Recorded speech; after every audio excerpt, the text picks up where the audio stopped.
Hi, ek wil vandag vir jou 'n vraag vra.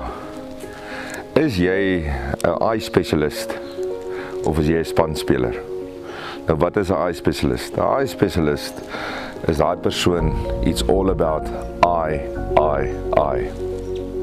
Ons kry so baie van hulle in die samelewing.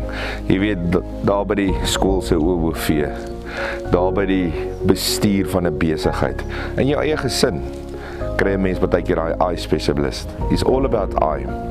So wanneer dinge goed gaan en daar is 'n groot gebeurtenis wat gewen is of 'n goeie fondsinsameling gewees, dan is dit die eye specialist. Maar wanneer dit sleg gaan en die span het verloor en dinge het nie goed gegaan nie, dan is dit die span. Dan is dit nou nie die eye specialist nie, want dan is dit die ander mense. Dit is nooit daai persoon nie. So die vraag is jy 'n eye specialist? Gewoonlik wat met 'n eye specialist mos nou maar gebeur, dis daai persoon wat alleen staan. Jy sal sien, alles gaan oor hom of alles gaan oor haar. Maar 'n persoon wat alleen staan op die einde van die dag, dit is so maklik dat so 'n persoon breek en nêrens in die lewe kom op hulle eie nie. As 'n spanspeler staan jy gewoonlik saam met jou span.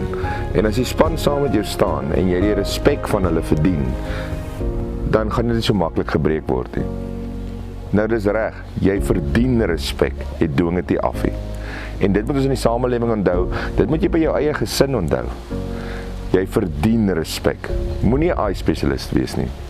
Jy is tot by jou eie gesin, waar jy 'n leier is, moet jy 'n spanspeler wees. Geef vir die ou sy kompliment wat hom toekom.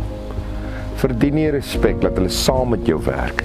Laat jy voorvat, dat hulle weet jy's 'n ware leier. Want almal van ons is leiers in eie reg. So wees vandag 'n spanspeler en nie 'n eye specialist nie. Geef vir iemand 'n kompliment daar by die werk. Geef vir iemand daar so by jou organisasie waar jy betrokke is, 'n kompliment wat hom toekom. Moenie alles vir jouself probeer hou nie. Dis waaroor die lewe gaan nie. Wees 'n lekker leier. Jy weet wat om te doen? As jy vandag weer daar huis toe ry of werk toe ry en jy is in jou voertuig, sit hy musiek aan, sit dit kliphard en dan waai jy vir almal. Hier sal jy boer,